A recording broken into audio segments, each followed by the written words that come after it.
Hello, je suis contente de vous retrouver aujourd'hui pour une petite vidéo un peu plus posée que d'habitude. Je vais pas avoir de couture à faire, je vais pas avoir de plan close-up à monter. Ça me fait du bien de temps en temps d'avoir des vidéos un peu plus cool comme ça. En plus, j'ai un projet en vue. Donc je vous en ai déjà parlé sur Instagram, mais je vous ai rien révélé du tout. Mais c'est un projet que je devrais pouvoir vous révéler dans quelques mois, je dirais dans 1 ou 2 mois peut-être, je sais pas trop. Mais en tout cas, c'est quelque chose qui me prend beaucoup de temps. Du coup, c'est bien pour moi d'avoir des vidéos un petit peu moins compliquées à tourner et à monter. Du coup, aujourd'hui, on se retrouve pour une FAQ. C'est une vidéo que j'ai envie de tourner depuis un petit moment parce que vous me posez assez régulièrement des questions, notamment sur mon parcours scolaire, sur est-ce que j'ai fait des études en mode, est-ce que j'ai fait des études en couture, des choses comme ça. Donc je me suis dit qu'il était temps de tourner cette petite FAQ et on va commencer tout de suite. Donc première chose à savoir sur moi, j'écris toujours les choses. J'ai du mal à me passer en fait d'écrire sur des cahiers ou des choses comme ça quand je m'organise plutôt que vraiment d'écrire sur mon téléphone. Du coup, il y a deux questions qui se recoupaient qui étaient: où as-tu appris à coudre et comment as-tu commencé la couture? Donc j'ai commencé la couture il y a assez longtemps finalement parce que mes premiers projets c'était des petits trucs vite faits à la main sur des poupées, des trucs comme ça. Donc j'étais vraiment assez petite, mais clairement j'ai pas de photos à vous montrer, mais je pense que ça devait pas être bien glorieux et c'était vraiment beaucoup de bricolage, je devais coller des trucs, enfin je me rappelle que souvent je prenais mes poupées, je faisais la robe de devant et ensuite derrière je mettais des épingles à nourrice, de la colle, je cousais comme ça à l'arrache, de façon à ce que devant ce soit joli, mais à l'arrière c'était absolument immonde. Mais voilà un peu mes premiers, les prémices vraiment, mais le premier moment où j'ai vraiment commencé à toucher à la couture. Ensuite, ma mère a commencé à m'apprendre à utiliser sa machine à coudre quand j'étais, je pense, au collège. Donc du coup, j'ai souvent repris mes pantalons. Donc au collège, la mode du slim est arrivée et du coup, moi j'avais pas mal de jeans plutôt droits que je mettais quand j'étais en primaire. Et du coup, j'ai repris mes jeans pour en faire plutôt des slims. Donc ça, je pense qu'à ce moment-là, je devais être peut-être en, je sais pas, en cinquième ou en quatrième, j'ai du mal à estimer, mais c'était dans ces eaux-là. Plus tard, au lycée, c'est une période où j'ai perdu pas mal de poids par rapport à mon adolescence quand j'étais au collège. Du coup, j'ai dû reprendre aussi pas mal de mes vêtements, notamment des robes qui me fitaient plus au niveau de la taille. Et du coup, j'ai commencé à faire des petites pinces, des trucs comme ça. Franchement, c'était rien de compliqué. Ça doit pas vous faire peur si vous-même vous voulez débuter la couture maintenant alors que vous êtes adulte, parce que c'était vraiment des trucs extrêmement rapides et pas toujours très bien faits. Donc c'était vraiment de la bidouille, mais c'était vraiment ma première rentrée comme ça dans cette passion qui est devenue une passion dévorante aujourd'hui, qui est la couture. Et ensuite, le truc qui a vraiment un peu tout débloqué, c'est quand j'ai commencé à emménager du coup dans mon appartement et j'ai quitté l'appartement de mes parents.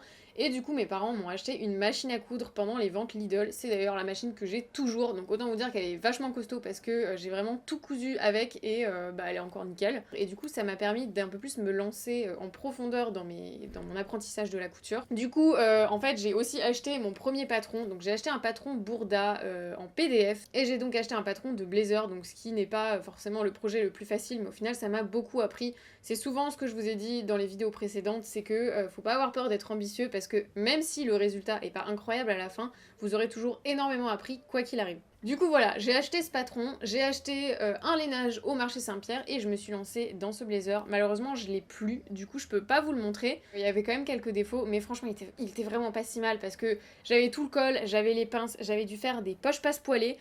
En plus de ça, j'ai dû faire toute la doublure. Enfin, franchement, pour tout ça, au final, je trouve que je m'en étais pas si mal sortie. Et puis voilà, ensuite, au fur et à mesure, ça m'a donné un petit peu confiance. Et puis, je me suis projetée dans des nouvelles choses. J'ai commencé à faire mes patrons moi-même, à me renseigner sur Internet. Mais en tout cas, quoi qu'il arrive, je n'ai jamais suivi de cursus en mode ou en couture, quoi qu'il arrive. J'ai vraiment appris moi-même parce que c'est vrai qu'aujourd'hui, vu qu'on a quand même accès à Internet, à YouTube, aux réseaux sociaux, il y a énormément de contenu pédagogique qui est disponible en plus gratuitement. Du coup, c'est vrai que j'ai appris comme ça, petit à petit, en glanant un petit peu des infos. À un moment donné, je bloquais, du coup, j'allais chercher sur Internet, et puis du coup, au fur et à mesure, j'ai appris comme ça, petit à petit. Et voilà où j'en suis. C'est pour ça que j'ai envie de vous dire qu'il n'y a pas besoin forcément de faire une école de couture pour réussir à coudre, qu'il faut pas avoir peur de se lancer, qu'il faut pas avoir peur d'être ambitieux, et surtout que c'est vraiment à la portée de n'importe qui. Donc vraiment, n'ayez pas peur de vous lancer. Donc voilà pour les deux premières questions qui sont finalement les questions qui reviennent le plus régulièrement, que ce soit sur Instagram ou sur YouTube. Ensuite, la question suivante, c'est: as-tu fait une école de mode? Et je l'ai mis avec quel est ton parcours scolaire, parce que la réponse va se recouper. Donc non, je n'ai pas fait d'école de mode, et je n'ai pas fait d'école de couture, de CAP couture ou quoi que ce soit. Donc j'ai fait un bac S, ensuite j'ai entamé une année de fac auquel je ne suis pas allée. En fait, je voulais faire une école d'architecture, sauf que la première année, je n'ai pas été prise dans cette école. Donc à ce moment-là, ça a été un peu dur pour moi parce que j'avoue que j'étais vraiment extrêmement déçue. Donc du coup, j'ai fait une année de fac en attendant d'histoire de l'art et d'archéologie. Je pense que j'ai dû y aller genre un mois parce que en plus de pas être réellement ce que je voulais faire, les cours étaient hyper décousus. Je suis allée à la fac de Nanterre et en fait, ce cursus-là, je pense qu'il y avait assez peu de gens. Et du coup, il y a plein de fois, on avait des cours qui étaient annulés, qui étaient déplacés. C'était un peu le bordel. Donc, du coup, tout me destinait à ne pas suivre et à me barrer de cette fac. Donc, j'y suis restée genre un mois et puis après j'ai passé le reste de l'année à faire des petits boulots, j'ai pris du temps un peu post-bac, j'ai passé du temps avec mon copain parce que ça faisait pas très longtemps qu'on était ensemble. Et puis voilà, et ensuite j'ai repostulé à cette école d'architecture donc qui est l'ENSA Paris-Belleville et j'ai été prise l'année d'après donc j'étais super contente. J'ai passé 2 ans là-bas qui m'ont énormément plu mais en même temps il y a eu des petits couacs, c'est pour ça d'ailleurs que j'y suis plus. Mais j'ai vraiment beaucoup appris, ça m'a vraiment développé mon esprit artistique, ça m'a ouvert une vision du monde et de ce qui m'entourait. C'est pour ça que je regrette absolument pas d'avoir fait cette école. Mais au bout de 2 ans, je me suis rendu compte que c'était pas réellement ce que je voulais faire et surtout que le rythme était extrêmement soutenu, que ce soit en école et ensuite plus tard dans votre métier. Du coup, j'avais pas forcément envie de faire une croix sur tout ce que j'aimais à l'extérieur pour l'architecture. Surtout qu'à ce moment-là, j'ai commencé à m'intéresser un petit peu plus à la couture et là, la graine était plantée et bah, du coup, forcément, j'avais envie de passer du temps à coudre plutôt qu'à construire des maquettes. Et à ce moment-là, je me suis aussi intéressée à la diététique, au sport. Donc ça n'a rien à voir, mais de manière générale, ce qu'il faut savoir sur moi, c'est que je suis quelqu'un d'assez passionné et je vais me passionner dans un domaine et je vais y aller à fond, tête baissée pendant des mois et des mois, ça va être ma lubie. Et bah du coup, à ce moment-là, je me suis intéressée à la musculation, je me suis intéressée à l'alimentation, à la nutrition, et du coup, je me suis dit que j'avais peut-être aussi besoin d'un peu de social que je n'arrivais pas à retrouver en architecture. Du coup, j'ai bifurqué sur la diététique. Sauf que en diététique, ce qui me manquait, c'était l'aspect artistique. Donc du coup, j'ai fini par également arrêter ces études-là. Et aujourd'hui, j'en suis où j'en suis, c'est-à-dire que je n'ai pas de diplôme, mais j'essaye de réussir à vivre avec parce que c'est vrai que bah, toute ma vie, je me suis dit que j'allais faire des grandes études, des études longues, parce que la société a tendance à nous pousser vers ça. Et au final, je n'ai pas de diplôme aujourd'hui, et pourtant, pour l'instant, j'ai du mal à vivre, pour être honnête, que ce soit d'Instagram ou de YouTube, mais j'ai espoir qu'un jour, je puisse lancer un futur projet wink wink, qui puisse me rémunérer. Et voilà, franchement, j'ai essayé de dépasser cette espèce d'illégitimité à pas avoir de diplôme. Je pense pas être forcément plus bête qu'une autre ou qu'un autre. Et franchement, aujourd'hui, je le vis très bien et j'essaye d'avancer sur la voie de ma passion et de réussir surtout à en gagner ma vie. Donc voilà, cette réponse était un petit peu longue et entrecoupée d'hors sujet, mais je trouve que c'est un sujet qui est assez intéressant et que j'ai toujours voulu aborder. Voilà mon parcours scolaire. Aujourd'hui, je me dis que peut-être que j'aurais dû faire un CAP couture parce que j'ai quelques petites lacunes que j'aimerais bien réapprendre et je suis en train d'essayer de m'intéresser à peut-être essayer de suivre des cours du soir ou des trucs comme ça pour me perfectionner. Mais c'est pareil, avec le recul, dans cette société qui a tendance à toujours nous pousser vers des grandes études, je mets des guillemets parce que c'est absolument pas ce que je pense, mais c'est-à-dire faire un bac S, faire des écoles d'ingé, des prépas, des choses comme ça, bah c'est vrai que finalement on peut mettre parfois notre passion de côté et surtout négliger beaucoup de cursus comme les bacs pro, les CAP, les choses comme ça qui sont souvent vues pour les mauvais élèves et tous les mauvais élèves sont poussés dans ces filières-là. Je trouve ça absolument stupide et je me dis qu'aujourd'hui peut-être que je me serais super bien plu dans un CAP ou dans des cursus comme ça beaucoup plus techniques plus que réellement scientifiques. Mais bon, j'ai aucun regret parce qu'aujourd'hui j'en suis où j'en suis et finalement d'être autodidacte ça apporte aussi des nouvelles choses et des choses différentes qu'on n'apprend pas à l'école. Donc voilà, j'ai pas de regrets, voilà mon cursus. Ensuite, la question suivante est où trouves-tu tes inspirations? Donc mes inspirations, je pense que comme beaucoup, je les trouve sur les réseaux sociaux, donc que ce soit Instagram ou Pinterest, j'enregistre beaucoup de choses, je screen, je trouve aussi de l'inspiration dans la rue, dans ce que je vois. Ça peut être même des vêtements ou tout autre chose, c'est-à-dire que ça peut être, je sais pas, un bouquet de fleurs qui m'inspire quelque chose en termes de couleur, en termes de construction. Ça peut être une balade, ça peut être juste un moment passé, je sais pas, je vais être en train de lire un bouquin et d'un coup je vais avoir une idée, je sais pas. Je suis pas forcément beaucoup de chaînes couture, que ce soit sur YouTube ou sur Instagram, je suis quelques personnes, mais c'est vrai qu'en fait, j'ai cette peur de copier inconsciemment parce que je sais que parfois ça peut planter une graine et en fait vous finissez par copier quelqu'un alors que vous en aviez pas l'intention. Et surtout, ça a tendance aussi à me faire culpabiliser par rapport à moi, ce que je produis. Par exemple, quelqu'un qui va coudre beaucoup plus que moi et moi un peu moins. Donc du coup, j'essaye de m'éloigner de ça. Et bah du coup, voilà, j'essaye de m'inspirer surtout de Pinterest et d'Instagram et de ce que je vois, ce que j'ai autour de moi. Alors ensuite, j'ai une question qui est très intéressante et qui va nous amener au sujet d'après. J'ai essayé de classer les questions pour qu'elles aient un peu un rapport entre elles et qu'on ait un peu des sous-catégories. Ça a été quoi ton déclic pour arrêter la fast fashion? Question super intéressante parce que moi, j'ai pas eu de déclic. C'est-à-dire, enfin, pour moi, un déclic, c'est vraiment du jour au lendemain, vous vous réveillez, vous vous dites c'est de la merde ce que je fais, j'ai envie de changer. Moi, j'ai pas eu ce déclic. Ça a été au fur et à mesure, en fait. De par le fait que je m'intéresse plus précisément à mon alimentation, ça m'a aussi amené à m'intéresser à la qualité des choses, donc à la qualité des aliments d'abord, mais ensuite la qualité des produits cosmétiques que j'utilisais. Donc aujourd'hui, j'utilise quasiment plus du tout de produits conventionnels chimiques qu'on peut trouver en supermarché, des choses comme ça. Et puis, au fur et à mesure, à l'environnement, et puis du coup, à ma façon de consommer, et surtout le fait d'avoir beaucoup trop de vêtements. De manière générale, ça m'a créé ce déclic un peu de me dire que c'était pas normal de devoir faire des tris tous les 4 matins parce que mon armoire débordait de vêtements que j'avais pas suffisamment mis, qui étaient de la merde, clairement, qui étaient d'une qualité pourrie. Mais du coup, voilà, la transition s'est fait petit à petit, et puis, en fait, plus vous arrêtez la fast fashion, moins vous avez envie d'en acheter. Je pense que c'est un petit peu comme les végétariens qui disent aujourd'hui qu'ils ont plus du tout envie de manger de viande, parce que, finalement, vous trouvez autre chose dans le vintage et dans la seconde main, en tout cas, surtout dans le vintage, vous trouvez des qualités qui sont quand même incomparables à ce qu'on peut trouver en fast fashion. Vous trouvez des pièces qui sont beaucoup plus originales que ce qu'on peut trouver, et comme, genre du Zara qui a été vu et revu sur Instagram ou sur toutes les copines de votre entourage. Vous trouvez aussi des savoir-faire, vous trouvez des matériaux, des coupes, enfin bref, beaucoup de choses qui font qu'aujourd'hui j'ai plus du tout envie de me retourner vers de la fast fashion. La transition s'est fait petit à petit, mais par contre un jour je me suis dit ok, plus jamais j'ai plus envie du tout de consommer ça. En plus avec toutes les histoires qui sont sorties sur les Ouïghours, évidemment ça enfonce encore le clou. La question suivante est un petit peu en lien, est-ce que de temps en temps t'as envie de craquer pour de la fast fashion? Alors je peux pas dire que ça m'arrive jamais, parce que évidemment qu'en termes de design, il y a des tendances qui vont émerger comme ça, qui n'existent pas dans le vintage ou dans la seconde main. Donc de temps en temps ça peut m'effleurer l'esprit et puis en fait je vais vite faire demi-tour et finalement c'est pour ça qu'aujourd'hui j'achète plus de fast fashion. Évidemment, petit warning, si vous-même vous achetez de la fast fashion encore aujourd'hui mais que vous avez diminué votre consommation, il n'y a aucun problème, chacun son rythme, chacun ses envies, chacun ses besoins. Il n'y a pas de culpabilité à avoir, c'est juste que je pense que de toute façon tout naturellement au fur et à mesure vous allez vous détourner de cette merde parce que clairement vous allez vous rendre compte que les vêtements tiennent pas longtemps, que en fait c'est assez cher finalement pour ce que c'est par rapport à du vintage si vous chinez vous-même. Et puis voilà, les choses se feront au fur et à mesure, mais je pense qu'elles se feront au bout d'un moment. La question suivante c'est est-ce que ton entourage fait comme toi?